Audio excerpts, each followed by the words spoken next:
उज्ज्वल classes में हम विकास के सिद्धांत पढ़ रहे थे और आज पढ़ रहे हैं नैतिक विकास सिद्धांत। नैतिक विकास सिद्धांत कोहलबर्ग ने भी दिया है, जीन पियाजे ने भी दिया है और दोनों को अपन पढ़ चुके हैं। और आज हम जो पढ़ रहे हैं वो दिया है एबिंगहर्स्ट ने। किसने दिया है? एबिंगहर्स्ट ने। तो एबिंगहर्स्ट ने नैतिक विकास सिद्धांत की 5 अवस्थाएं बताई है और 5 अवस्थाएं कौन कौन सी बताई है इनकी स्टडीज में करेंगे। तो देखिए एबिंगहर्स्ट ने पहले बताई है 0 से 2 वर्ष, दूसरी अवस्था है 2 से 7 वर्ष, फिर 7 से 12, 13 से 18 और 18 के बाद। तो इन अवस्थाओं में जो जीन पियाजे ने बताई थी, सिगमंड फ्राइड ने बताई थी, वही अवस्थाएं हैं।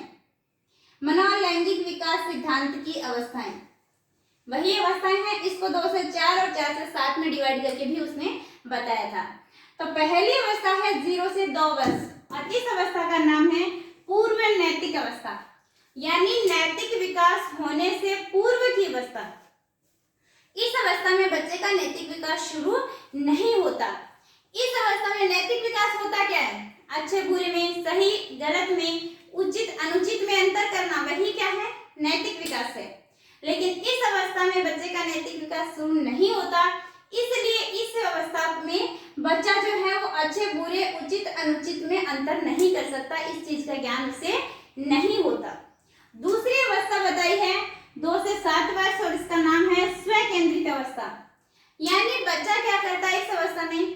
सही गलत बताने लग जाता है कि हाँ ये सही है ये गलत है, लेकिन सही किसको बताएगा? जो खुद को सही लगेगा, खुद के द्वारा किए गए कार्य को सही बताएगा और दूसरों के द्वारा किए गए कार्य को गलत। यानी बच्चा अहमवादी होता है, इगोसेंट्रिज्म होता है। बच्चा कहता है सही गलत है, बताएगा अंतर, लेकिन किसमें? खुद का सही, दूसरे का गलत। तो इस अवस्था में बच्चे का नैतिक विकास शुरू नहीं होता, नैतिक विकास नहीं होता, फिर भी वो क्या करता है? सही गलत बताने लगता है और खुद का सही, इसलिए बच्चा क्या है? अहमवादी, इगोसेंट्रिज्म होता है। और तीसरी अवस्था है 7 से 12 वर्ष, जिसका नाम है परंपराओं को धारण करने वाली अवस्था। इस अवस्था में नैतिक विकास शुरू हो जाता है और बच्चे का चूंकि नैतिक विकास शुरू हो जाता है तो बच्चा जो है वो सही गलत, उचित अनुचित, अच्छे बुरे में अंतर करने लगता है और साथ में क्या करता है? समाज के जो नियम है, समाज के द्वारा जो भी काम कहे जाते हैं उनकी आज्ञा मानना शुरू कर देता है, उनकी बातें मानना शुरू कर देता है, इसलिए इसको कहते हैं परंपराओं को धारण करने वाली अवस्था, धारण करना शुरू कर देता है। तो नैतिक विकास प्रारंभ हो जाता है कौन सी अवस्था में? 7 से 12, परंपराओं को धारण करने वाली अवस्था में, और आज्ञा मानना शुरू कर देता है बड़ों की, सही गलत उचित अनुचित में भेद करना सीख जाता है। फिर नेक्स्ट है 13 से 18 आधारहीन आत्मचेतना अवस्था। इस अवस्था में क्या करता है? आधारहीन और आत्मचेतना की अवस्था, आत्मचेतना यानी आदर्शों की बातें करता है। इस अवस्था में सिगमंड फ्राइड के जो सुपर ईगो है उसके द्वारा व्यक्ति का व्यक्तित्व संचालित होता है। यानी व्यक्ति क्या करता है इस अवस्था में? किशोरावस्था है 13 से 18, तो खोखले आदर्शों की बातें करता है और चढ़ जाता है कहां पे? चांद पे। लेकिन बाद में क्या करता है? यथार्थता के धरातल पे आता है। तो इस अवस्था में सुपर ईगो द्वारा संचालित होता है और इस अवस्था में क्या है? व्यक्ति को देवदूत कहा गया है। क्या कहा गया? देवदूत, क्योंकि वो आदर्शों की बातें करता है, लेकिन कौन से आदर्शों की? खोखले आदर्शों की। तो इसलिए इसको आधारहीन, जिसका कोई आधार नहीं है, ऐसे आदर्श जिनका कोई आधार नहीं है, तो आधारहीन आत्मचेतना की अवस्था, और ये है किशोरावस्था 13 से 18। फिर है 18 वर्ष के बाद, और इस अवस्था को कहा गया है आधार युक्त आत्मचेतना अवस्था। यानी इस अवस्था में बच्चा क्या करता है?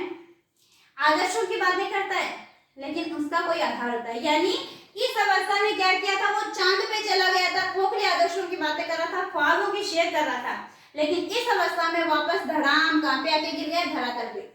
तो यहाँ पे वापस वो धरातल पे आके गिर गया, यानी उसे समझ में आ गया। अब वो क्या करेगा? आधार युक्त बातें करेगा, तर्क संगत बातें करेगा वो, और व्यक्ति केवल भावनाओं से नहीं बल्कि विचारों से भी काम करता है।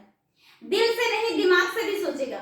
इस अवस्था में सिर्फ दिल की सुनता है, लेकिन इस अवस्था में आधारहीन जो है, आधारयुक्त जो है, इसमें दिल के साथ साथ में दिमाग की भी सुनेगा, उससे भी काम करेगा। तो इस अवस्था में व्यक्ति आधारभूत तर्क संगत बातें करता है और व्यक्ति केवल भावनाओं से नहीं बल्कि विचारों से भी काम करता है। तो ये थी इनकी 5 अवस्थाएं, 0 से 2, 2 से 7, 7 से 12, 13 से 18 और 18 के बाद। और पहली अवस्था में नैतिक विकास नहीं होता, इसलिए नैतिकता से पूर्व की अवस्था है तो पूर्व नैतिक अवस्था। इस अवस्था में अहम केंद्रित होता है, इकोसेंट्रिज्म होता है, तो स्व केंद्रित अवस्था इसको कहेंगे।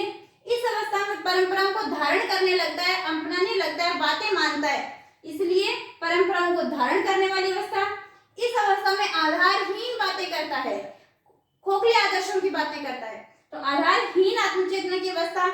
और इस अवस्था में चूंकि वो धक्के खा के आ चुका होता है, इसलिए आधारयुक्त बातें, तर्क संगत बातें करता है, इसलिए आधारयुक्त आत्मचेतना की अवस्था। तो इस अवस्था में से क्वेश्चन यदि आए तो कैसे पूछे जा सकते हैं कि सिगमंड फ्राइड के जो सुपर ईगो द्वारा संचालित व्यक्तित्व कौन सा है, व्यक्तित्व की कौन सी अवस्था है, तो कौन सी है आधारयुक्त आत्मचेतना की अवस्था। कौन सी अवस्था में बच्चा इगोसेंट्रिज्म होता है, तो कौन सी है स्व केंद्रित अवस्था। कौन सी अवस्था में बच्चा अच्छे बुरे उचित अनुचित में फर्क नहीं कर सकता, तो कौन सी है पूर्व नैतिक अवस्था।